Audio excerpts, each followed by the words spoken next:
Hey there, Sharon Horne-Ellstrom here. Welcome to day 1995 of What You Up To Now. Documenting the journey as I transition from the brick and mortar corporate world of business to the online world of business. And now what I'm working on both in the online and the offline world. I share that, I answer questions, I create a couple of pieces of content every day, one for my Supersize Your Business group and one for this year's annual challenge. I've been doing annual challenges for a long time, like for the majority of my life. And I just started doing them online and sharing them with other people in probably 2018. I think 2018 is the first time I got online and I shared them. Why? Because like everybody else, I was scared to do video prior to that.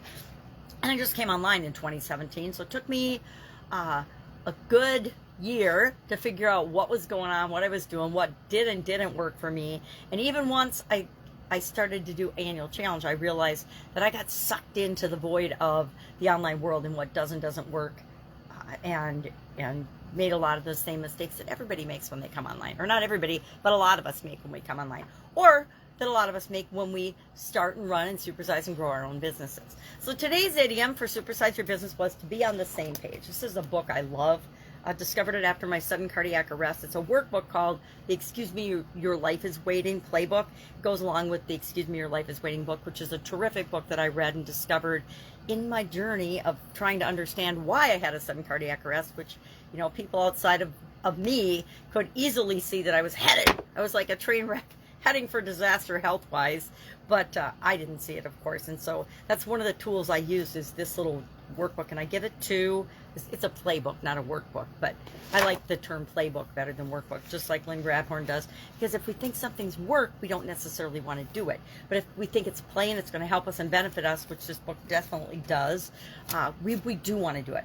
This is, I will admit, one of those workbooks. I've done it a couple of times in my life, and this one's blank because I haven't done it yet again, but I picked it up this last year following the pandemic and all the craziness of the last few years, because it's a way to go back and reflect and do more self-discovery and personal development, understand myself better and what makes me tick, what's important to me, what's not, and then how to change and create the life that I want, how to get what we want out of life, which is what we all want, right?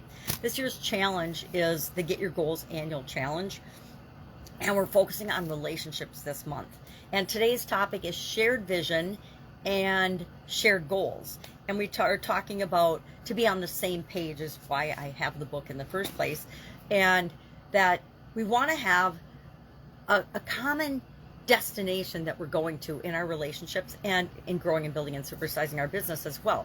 The more aligned we are, the more open, the better our communication with one another within our organization, within our relationships, because our businesses are based solely on relationships for the most part. How do we solve problems and serve other people and exchange value within and outside of our organization? That's what business is all about. That's what our relationships are all about. An exchange of value, right? I love you, you love me back. That's an exchange of value. So are we on the same page? Are we working toward the same things, the same vision, the same destination? And I shared, what are the benefits of having shared vision? What are the ways to nurture and increase a shared vision in our relationships? And then we're talking about, I think our action item today was just, do you have a shared vision for your relationships? Guess what?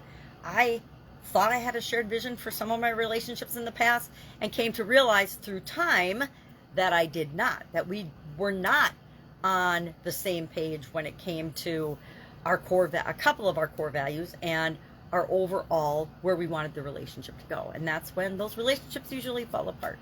So fun topics today, tough topics, because a lot of times we just go through the motions of our life and we're not actually engaged and involved in living it. And sometimes during our life that's okay, but sometimes we need and want more for our lives. So that's what I'm working on today. Relationships this entire month, for relationship goals for the month of July.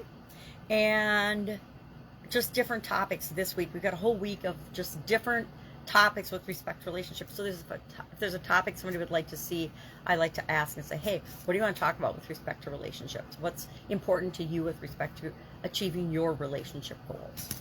That's all I've got today. If I can help you, I've got a lot of stuff going on. Even in the summertime, we're busy here. So if I can help you in any way, ask. Otherwise, have a great day, and I'll, of course, be with you tomorrow.